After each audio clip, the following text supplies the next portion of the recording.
The great mysteries or the prophecies of the coming Antichrist and the false prophets has eluded man's understanding for many ages, but today we walk a journey in order to explore and decipher the meanings and the secrets behind these messages given to us by God and angels themselves. The main mission is to learn how to equip ourselves with the knowledge and the wisdom required in order to perceive through it all, in order to remain above the grand delusion. And it starts with requiring the knowledge and the wisdom that God has left to us in order to defend against this evil and against this coming of ages of darkness. We have the vesture and the armor of light, power, wisdom, and knowledge.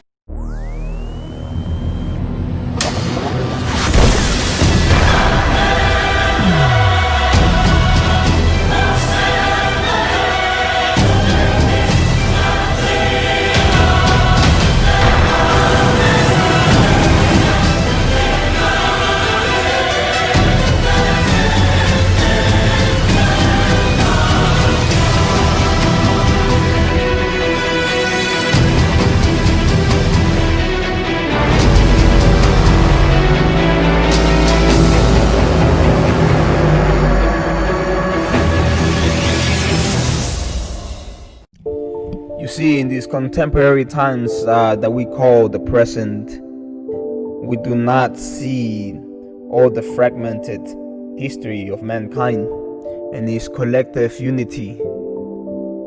It is very much like Swiss cheese, or just, proliferated cheese or whatever, in a way where we have this many empty gaps, this missing portions of our history. Without much explanation, these things are evident that it presents to our deductive senses and to our most profound reason. There's these gaps that are missing in the pieces of our history, in the narrative of our origins, our true birthing grounds of our creation, and our true method of design is not in parallel with today's current scientific manners. It is not in accordance with the symphony that scientists today try to portray and postulate as the truth, based on science and based on reason, when in fact it is all based on mere veils of illusions, on all misdirections, misinformation, and lack of. But what is worse, to withhold a lack of information thereof, where it leads a person to conclude their own narrative through their means of limitless imagination, or is it more harmful to present a narrative, one which has been misconstrued, changed, and altered? This one, my friend, is the most heinous of all. The withholding of information is not the greatest sin against man. It is the misconstruing of this information being fed into the mainstream media, into society, slowly but surely, setting a blanket of lies and deception, whose the seeds give rise to the fruits of chaos and a disorganized foundation that the American fathers did not sign up. They would have been grotesque by seeing what we have become. The land of the free is no longer like the land of the free. It is now the land of the oppressed. We call it that we are now leaders of the free world, but that a free world now require a free mind, both in its leaders and its people, and its government and the citizens. So if the mind of the people is not liberated, and is not the hearts free, then how can a country be the land of the free? If only if its governments, through its power and popularity through power, can a country be great? Can a country be great without its people? Can any government be established without truly the approval and the consensus of its people. We've seen this, and it has been not, my friend, when people have revolted. We have seen this when people have become complacent, when people have given up control, when people have given up their rights, when they say that having this political figure and power is the answer, so that we relinquish our control and that we relinquish our ability to feel the responsibility to carry the weight of the nation and to carry the dreams and the hopes of the people, not through the power and through the hands of a few, but through all and the many and those who are around us, from our neighbors down to our backyard, all the way across the soils of Antarctica. We, the people, it's our responsibility, it is our power, it is our right to look out for ourselves as individuals, collectively helping one another to spread a more unifying, exemplary way of living this reality we call life. Nonetheless, I diverge from all my current tantrum and must continue. When a person relinquishes control to the so-called higher tyranny of systems, where they give up themselves, it's more than just a soul. Where they're giving up, my friends, or their spirit, what it truly gives up to give up your freedom, both of mind and heart, is the ability to not be able to grow the direction that you want, to grow the direction that you know aligns your spirit with the true calling of God, nature, or Gaia, Welihum, Jehovah, whatever names we have established for your own personal God. One thing is clear, that we, the human spirit, the meaning of the soul, its foundation, its main core property is space, freedom, the ability to move, the ability to expand, the ability to be. It is like water. The soul is like water, able to be formless, shapeless, yet taking shape and form to whatever its soul desires. Like water takes the shape of a cup, the shape of the ocean, the shape of a rock, the shape of a fish. It could be all in all, yet in none. It can exist without life, but life cannot exist without it. In the same way, the soul can exist without man, the flesh, but the flesh cannot exist without the soul, at least not pertaining to retaining the same establishment of life given by the Supreme and by the Source. When we relinquish this ability to expand, to grow our souls, to let it be free and supple, soaking up all the living presence of our Creator, then we forget, my friends, that the flesh now becomes separate from the source of its nourishment. And in the flesh being separated and severed from the source of its nourishment, now it becomes like a fruit that has been plucked from a tree. It begins to rotten slowly, subperceptually so, but there definitely to alter the complete composition, the complete. As we continue to move on and progress through this topic at hand, I urge you to just spend not your beliefs or disbeliefs, but rather let's transcend to the next level, beyond your beliefs, beyond your doubts, and beyond your disbeliefs and hopes and fears. There is a world, there is a state, there is a condition far greater than that which you are led to believe. There is a state of man, there is a state that we have lost.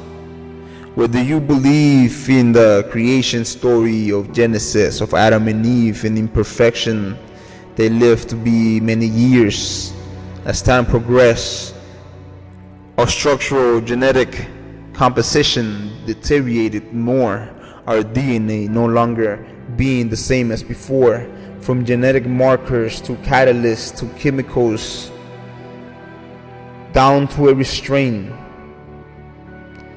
It has been deteriorated in the sense not of some sort of molecular mutation, but rather in the algorithm of these genetic markers that turns genes on and off, on and off.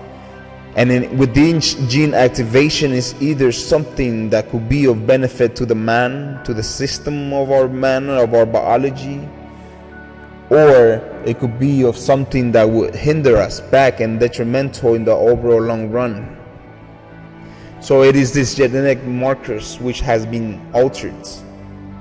If we were in one moment in our past perfect, then I guarantee you that not only our neurogenesis structure will be different, not only with our brain functions and our normal baseline of neurosequence frequency of operation of the brain will be also different,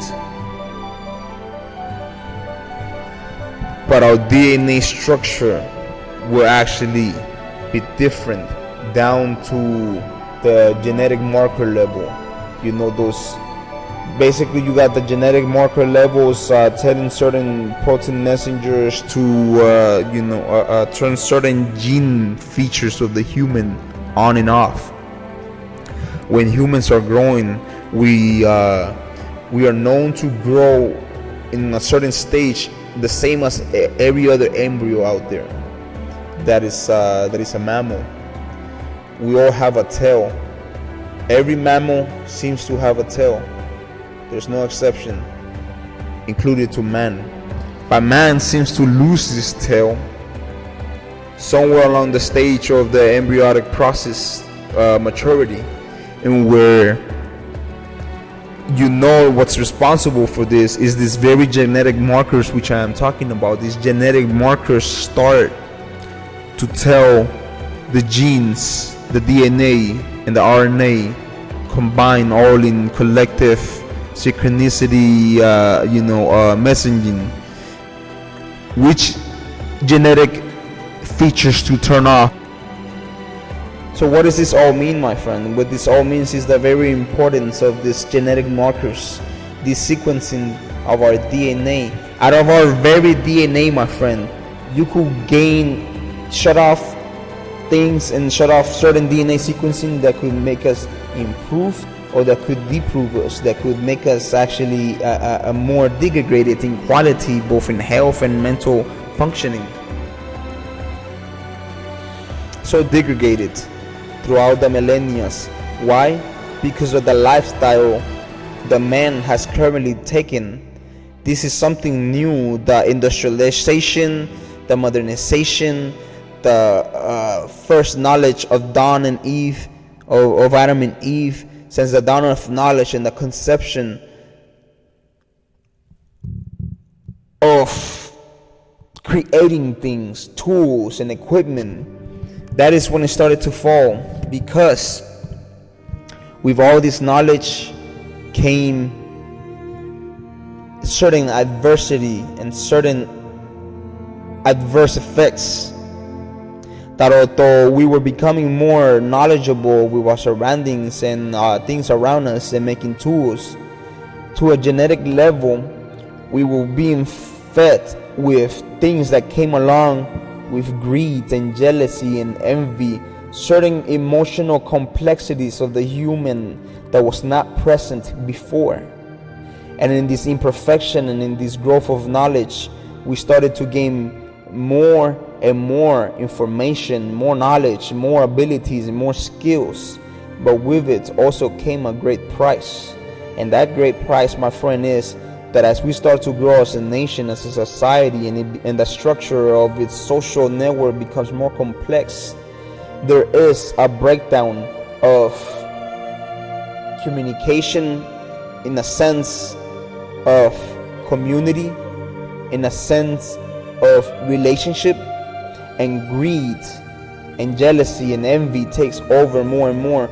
Just take a look at large, densely populated areas tend to have the highest rates of crimes, tend to have the highest rates of many mental illnesses, diseases of the mind, psychological issues. And it's because in this densely populated area, it is hard to incubate a culture. It is hard to incubate a rhythm and a flow of same mentality and kumbaya kind of vibe to it. Where you have a very multicultural, very densely populated area, of any type of society structure, certain things start to break down. And one of those things that started to break down as we started to gain more knowledge in our process of bringing about this modern world, it was the pursuit of knowledge in itself. In the pursuit of knowledge, new emotions were created. Pandora's box. Pandora's box is a wonderful example, my friend, because when man's eyes was open to the world, through the veil, through the algorithm, through the perceptual schematics of one which looks at its surroundings, not with gratitude, not with faith, not with thankfulness, not with love, not with peace, but looks at us as a surrounding with a mindset of prosperity, or with the mindset of riches, with the mindset of power, with the mindset of control, it will give rise to new emotional complexes, emotional reactions, new chemical structures will start to form to adapt to this new way of perception, to this new way of living, to this new way of perceiving. When we feed our subconscious mind, when we place our focus and our attention upon an action and upon a subject long enough, our subconscious mind, being like water, takes shape to it. It reflects it.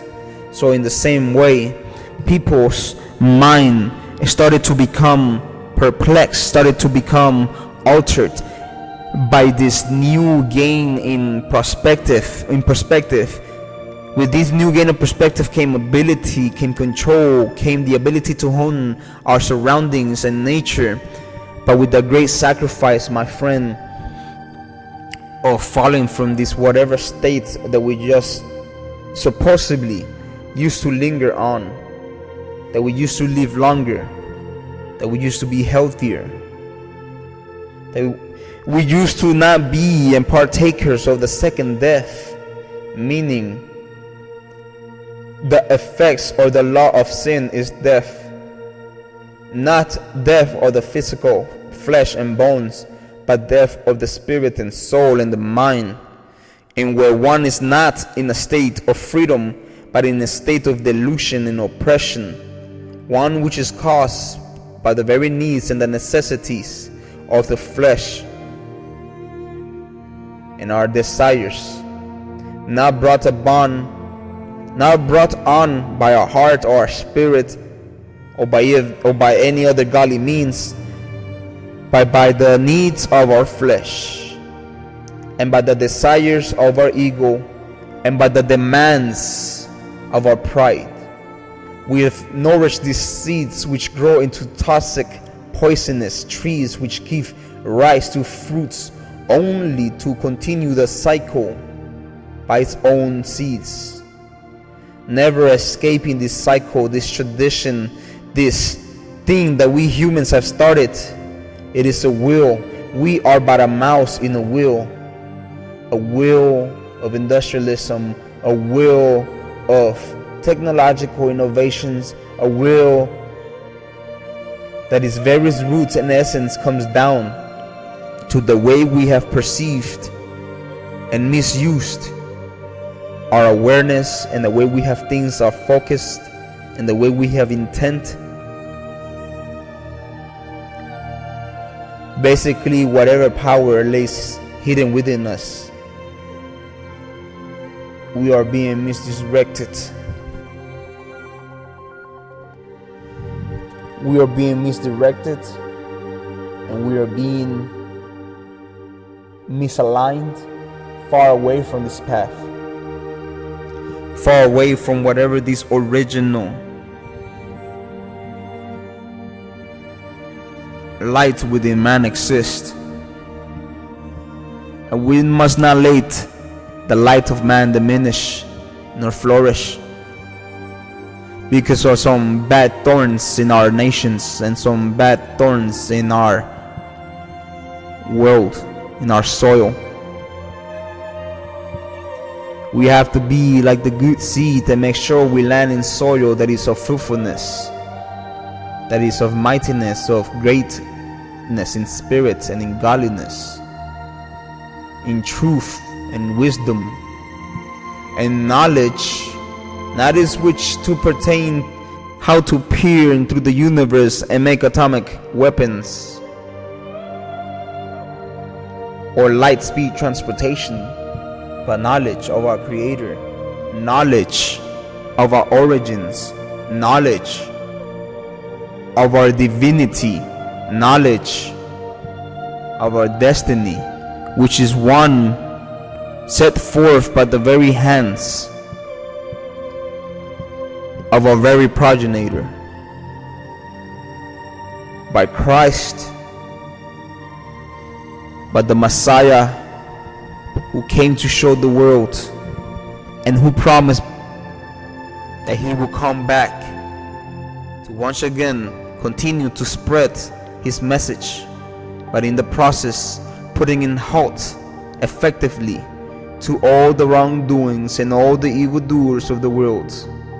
I know it sounds like a far out story, like a children's book, where we hope for maybe a hero to save us at the end of the day, right? But this seems to be, the truth points to something different, my friend. This story is all correlating, singing in different colors yet heading in the same direction, all painting in different colors yet all part of the same rainbow, emanating from the same source at one point. And that is our past. Our past is both like a jigsaw puzzle that has been disorganized and is to be, analyzed carefully and put. I say the truth is already within every man, but in order to really derive to that truth, it has to be guided properly by a conscious being who is much higher than ourselves and who is conscious far beyond our capability, conscious of our needs, our necessities. So our nourishments can only be fulfilled by the very tree which we have been plucked from. Our nourishment can only be grasped and provided but the very seed which created us and the very hand that planted it.